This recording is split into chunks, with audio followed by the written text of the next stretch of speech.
Hi, All right. Paul. Well, Heidi, it's great to see you here at Content Marketing World. It's great seeing you. I'm really excited about this opportunity to talk because you've got me beat. You're still doing like corporate B2B type marketing. Absolutely. And, I've been out of the corporate world for a while. So last time I did it, I did B2B, B2C. I was working for The Economist. But you've done Dell, you're doing NewsCred. Yeah. How does that relate to content? So it's interesting. At Dell, I was really focused on that one particular brand and then a few of our MDF partners like Intel and Samsung and VMware, which of course now is a part of the Dell family. And I've made a shift now with NewsCred where I have a book of customers that really crosses many different verticals. And so it's been exciting to have that still that B2B experience, but hopping around in different industries, looking at different ways that companies are basically approaching content and how can everybody still has the same concerns. They want to be relevant to their audiences. They want to scale their content. They want to be as efficient as possible and wanting to be meaningful. I love that. I love the way you're talking about that, because you've got it like, okay, here's the content. Yeah. But it's still, I've lived through multiple iterations of marketing. Yeah. Right. I remember the early 2000s, it was all about like, okay, we got this new digital thing. Oh, Yeah. now we got this search thing. Now we got this social thing. And now we got this content thing. And we want this free stuff. Right. Yes. But it's still, at the end of the day, it's about what are your business goals? What are the metrics associated with it? Who's your audience? And what is the context of the landscape, right? In the old days, we were looking at advertising and breaking through. Yeah. Now we're looking at that content that does something to pull you in. Right. And I think that we're still struggling a bit with how do we manage the advertising right now, because we have all of these tools, all these bells and whistles to get in front of our audiences with all of these digital ad products. But it's how do you do it in a way where you just don't completely turn off your customers and irritate everybody with everything's popping up and that whole sense of, am I being monitored? As, on the marketing side, we think, oh, well, we're just personalizing. But, what does that really feel like to a customer? And so prior to becoming a marketer, I was a journalist. And so we always had that push-pull with making sure that, we honored the amount of space that we had for editorial content versus how much space needed to go to advertising. And then, the granddaddy of native advertising, which is advertorial, which, That advertorial isn't right. new, right? Like, no, it isn't. So it means native isn't new either. New. Like, no. People used to have the magalogs, right? Yeah, I did that at Bertelsmann. I had like the first magalog, like in the late 90s. Like, I wanted to do websites and they have magalog, right? But I was paying editors to get that content so people would go through our catalogs. Right. But I love the fact that you are journalists. Yeah. Because lots of journalists say that when you do content marketing, you've gone to the dark side. Yeah. But to go back to what you said, it's still about your audience, right? Yes. So to the audience, it doesn't feel like you've gone to the dark side. You're giving them information in the way they want to find it. Yeah. Well, I mean, I think one of the things that, is key in content marketing is that we know we have to be where our audiences are already doing their research and seeking out their information. And so when you're transparent about your affiliation with the brand and you are transparent about your point of view and why it makes any sense for you to even be talking to the customer at this point in time, I think that our customers are savvy enough to figure out what information they will pick and choose. And I think that what we're really seeing is that if your information is not relevant and if you are not credible, you will be slammed forward and your information will not be taken in. And so I just think that the power definitely is in the hand of the customers, and we're all just, duking it out and fighting to be relevant and to have our bit of credibility, like what part can we really own? What unique point of view do we bring to the table? And I think that it's a good thing ultimately for customers because we all have to step our game up, in terms of quality and credibility. I love the way you say that. Is that it's about credibility because like the Edelman Trust, like, marketers, like we're down here. Yeah. Right. Who do people trust? They trust people they know. I know. And it's not just people in aggregate. It's the people like really they know face to face, like we're talking face to face. And marketers, so as marketers, we forget about that we have to earn that trust. We have to earn that credibility. We don't just get it right. No, and you can lose it just like that. So it's something that you have to stay on top of. That is a great point, because you do something bad, hey, somebody out there has got exactly what you've got or something else I could use. Yeah. So I love the point we were talking about earlier about the fact that, okay, that's about our, like, how we're creating content as like marketers with a big M. Yeah. But you're talking about like being a journalist. Like to me, that was totally like, I always want to be a journalist when I grow up. Yeah, I did too. I was the newspaper nerd and read 2 newspapers each morning with my grandmother in Philadelphia. And I think grandma. Yeah, well, my grandmother was awesome. She was just a real powerhouse. But I think it's kind of sad that, increasingly that's not an option for people, to be in a space where they are in a multi-newspaper market. But, so that part's sad. But I do think that digitally, we have the capacity to get information in front of so many more people. And so I just think that there are exciting things about digital. So it gives and it takes away at the same time. It's interesting that you say, marketers were down here. I think that we're also in a space where journalists are also struggling, really working very hard, getting credible information out, but having their credibility assailed. So it's like, that essential group that we have in our society are really, really fighting for their credibility. So that's another group that I have my eye on in terms of, perception matters so much. And you have to manage your perception so much. So you have a group.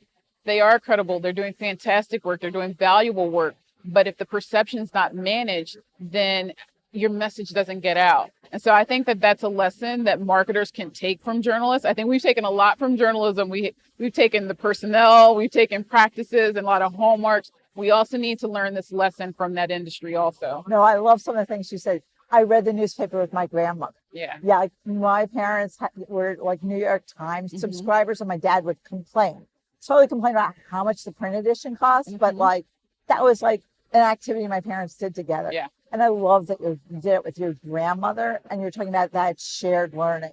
And I think one of the things to take away from what you said is the journalists, actually good journalists, actually do it on facts. Yes. And that we as marketers have to be that transparent and build those facts in. And we have to build that credibility. Absolutely. We have to earn it. Like, it doesn't matter. You have to earn it. And you have to earn it every day. Yeah, we have to earn it with customers and then also internally. So what I'm seeing with a lot of my customers for NewsCred is that we're executing programs, and at the same time, we have to be putting together case studies on that program that can be shopped internally so that they continue to have buy-in, so that sales understands, the partnership with marketing and the value of it, that teams, such as like, PR, it could be tech support or some type of HR function. They all need to understand how content flows through their organization and how it really empowers the customers and how it can affect their business goals. So, shortening sales cycles or increasing the size of opportunities, really stimulating that pipeline for lead gen. But you can be doing really good work, but you've got to document it. You've got to put, solid metrics behind that. And you can't just expect that because you've done something well that everyone else is going to understand the goodness that you brought to the business. So it's very important that I'm seeing amongst my customers that we are documenting case studies, that we're documenting the value to the business, and that is being communicated. I love the fact that you're talking about, I think, because you talk about what happens internally with customers. But I think that most marketers miss that point. It's not just that I'm there, it's how do I build that internally? And it doesn't matter, like, if you're a small company, everybody knows what everybody's doing. But when you get to be a larger organization, and I've worked with Fortune 500, and I've seen them, and I say, well, look, we can do his promotions to all these other employees. And it's like, oh, Heidi, they know about that. It's in the manual. Yeah, right. Let me see. Other than checking my vacation time and maybe, what you can, how much I've earned, like, really, do I ever check the employee manual? Yeah. But the thing is that without everybody being on that same page, that internal marketing, those internal stories, those making those people who are part of your business every day, part of your company, part of your marketing. And I would say there's another part that goes to that is that marketing and sales are not just these people on other sides of the world. No. They also have to come together. You have to think about how you work together. If you're creating major content, where are those salespeople to tell you what questions you have to answer? Yeah. What else do you have to do to make sure that every question's answered? Because you know what? If you're a salesperson, your time is money. Absolutely. Like, you know, every minute you're spent doing some internal stuff, that's money you're not selling. And that's money that's not coming home to you. Right. No, exactly. I think that one of the most exciting areas for content marketing that I'm seeing a lot of customers get into really are using content marketing to fuel social selling programs. So how to make it easier for the sales teams to have conversations with customers that are not transactional, so that every time one of your reps reaches out, it's not, buy more stuff. It's not refresh. It's not, hey, let's grow, that business relationship. It is, I am aware of what's going on with you. I'm aware of what's going on in the industry. And I'm just on a continual basis going to check in with you and have a conversation with you about things that I think are interesting to the both of us mutually that we can chat about, things that I think can give context to, maybe something that I know that you're noodling on. And so that it is just not always every time you hear from this person, get your wallet open, because who wants that relationship? Get your wallet open. Right. Who wants that relationship, And so I think that that's one of the ways when you're thinking about how can marketers really, fuel sales enablement programs. Social selling is a great thing. Make it, I call it stupid, dumb, easy for the sales reps to be able to have these great conversations that really build relationships with customers. And so I think a lot of teams are really great at that. Dell has a fantastic, history of that in their North American marketing organization. That's run by Brian Jones. There's a lot of stuff online about what they've been doing with that. But I just think that... I think that is so great. Yeah. And it's not a new idea. Here's the deal. It's not a new concept. I was at Citibank. I built my first website that we empowered. And it was like, in like 9 months. And in 97, building a website in 9 months. If you say, oh, look, I did that. They're like, oh, why didn't you build it in like a month, right? But what we did, and it's a bank, right? Like a bank. Like to do anything under a year at a bank, you're like golden. But here's the thing, what we did is it had no client data. We distributed to all of our salespeople. So like Citibank, we're talking about private banking. We're talking about nicely dressed bankers, right? And you can't call them salespeople. Oh my God. But we gave them all the marketing information they needed, because to your point, they might talk to their client like maybe once, twice a year because they're globally. But we made sure there were two things that we did that were called. We had product information that they could call up wherever they were in the world and print it out, even if they didn't have that product, because they found out from their clients something. And the second one is, unlike no other product have I ever seen in my life. Like we had a client, the client talked to the banker. They would say, well, we're talking to Goldman Sachs. We're talking to Credit Suisse, right? They were up front. Like nobody who has a lot of money is actually putting everything in one place. Like really? But they don't have to apologize to us for shopping around. It's a smart thing to do. But like, where are we as marketers that we don't think about that, right? Like everybody, no matter how good a company you are, the chances are people are using more than one brand. Right. But it's that transparency and that ability. I love that part where you talk about relationship. I don't care if you call it social selling, you call it relationship marketing, CRM, whatever words you want to use. It's old-fashioned marketing, right? It's why you used to go to the person around the corner because you knew them. Yeah. And honestly, content marketing is just good baseline marketing. It's an aspect of good baseline marketing, that you should make sure that you've got good, credible information, that you've paid attention to your customer, that you've got something of value, and that you think in terms of what is it that they need and how do they need it, and it's not that broadcasting at people irrespective of what they actually want to take in and absorb. So I think that any marketer worth their salt at any point in time has always had that mindset. I think that now we're just in an era where we really call it out and we're starting to get alignment around, these are our principles and this is what we value, and, going forward in that vein. But yeah, I love the social selling programs. I love for my customers to take a look at how content marketing can live outside of the marketing organization. Some of the things I'm seeing with talent acquisition programs, I think, for instance, Google does a fantastic job of using content marketing and talent acquisition programs. I've seen that. Like I just did a workshop on interactive content, which when you talk about trying to break through, like they're like a stop sign, like come in.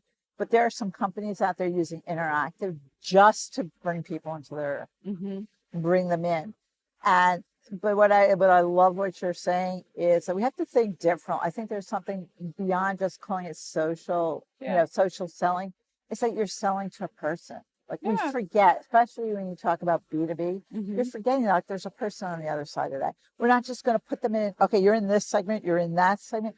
What do I have to actually respond and ensure that I build a relationship? Because if I lose you up front, right, like gating has become a big deal. Yeah. Right, like Drift got a huge amount of PR for that last year for removing it all. I had somebody else tell me they removed their gates and they got a huge amount of increase in what they're doing in business. But here's the thing: research shows like business people, they're going to give you their name, their department, their company, and their email. But like you go down to like you lose 2 out of 3 people if you ask for their phone number. Like, are you? Like you didn't want to take a chance on a second email and build up some credibility like you're talking about. Right.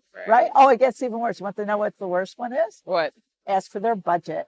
Goes down to 18%, under 20%. Okay, now we have like almost 90%, and now we're like we've got like 1/6 of that, 1 out of 6 people. Like, well, you've asked for too much before you've demonstrated your value. Why should I give you that much of my information when I don't even know whether or not I want to work with you? I don't know if you're the solution. I don't know if you're the partner. So you need to earn that extra bit of information. I love that earning part. So there's one other thing I'd love to talk about. You said you were like a podcasting nerd. I am. I'm a huge podcasting nerd. All right. I am. The woman who's taken advantage of Drive Time USA. You see, I don't really think about it. I'm from New York. Well, you know what? And it's honestly, I listen to podcasts all of the time. And, it's drive time, it's laundry time, it's in the grocery store.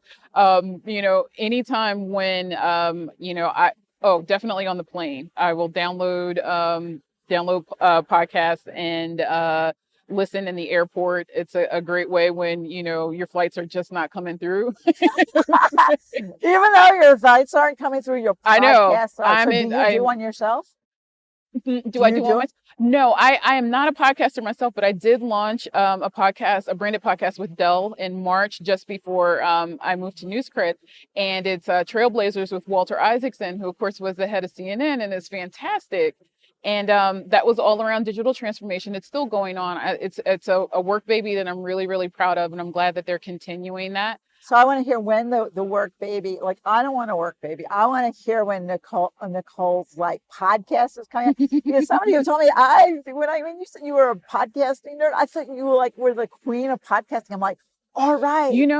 I see and here's the thing, but listen to what you just said. You said the market's there. I listen to it when I drive. I listen to it when I shop. I listen when I do the laundry. I listen to here's the takeaway for B2B marketers. Yeah. Right. Oh, I did it for Dell, but now I'm here by myself, and I'm going to still be here later on. And I'm a journalist. Yeah. See, I'm a tinkerer and more of an architect. I like to scaffold and put things together, and so it's interesting for me to work with different customers and conceive ideas like that for them whenever it works. So I'm one of those people. I'm platform agnostic. I look at what the use case is, what needs to happen, and where the market is, and then you'll figure out what's the best way to get in front of the audience from there. But podcasting is something that I really, really enjoy. I consume a whole lot of it, and I like to pay attention to just how it's coming together, on the back end. I think it's really exciting that Apple is finally starting to let us have more metrics. They just opened the vault just a little bit, and it was just so exciting to be able to document that better. But I love that format. I think there's here's the thing to our viewers. Yeah. I'm going to make you commit. How's that? I'll do it. I will work with you. Okay. I want to see Nicole. We're going to launch a podcast. We're going to make it work, right? We're going to have one of those make it work moments. But Nicole, she is the biggest evangelist for podcasting. I do. I just love that format. Look at that. You've got your strategy there. There's goals. There's your audience. I'm going to show customers how to do this. I'm the biggest proponent of social marketing for B2B marketers. Okay, let's look at the context. Look at that. You already understand your audience, right? Maybe there is an audience. If Right, somebody there is is willing an to audience. listen to me talk about how to put together We can podcasts do for this brands. together. We're going to do this. We're going to get these people here. By next year, we're going to have one out there. But look at it. Here's this woman who's such a podcasting nerd who's great at building I for other am. people. We got to get her to build it. All right. You know, so I am like, and she's got her strategy there. She knows what the goals are, how to get people to download it. She's got metrics, so she's already given like Apple kudos on this. Yeah. Right? She knows how to get people to do it. We got the architecture. You're going to go talk to people. She's a salesperson, got a book of business. It's like, possible. hey, she's no longer asking for a job. She's not asking for your whatever. You're now asking them to shine. Like, how cool a sales is that? I'm not the sales lady. I'm just a marketer. No, you're an idea person, though. You know, I'm like a lowly, like, hey, when I worked at The Economist, like, marketers were here, sales was here, and editorial was here. So, like, hey, we can make this work.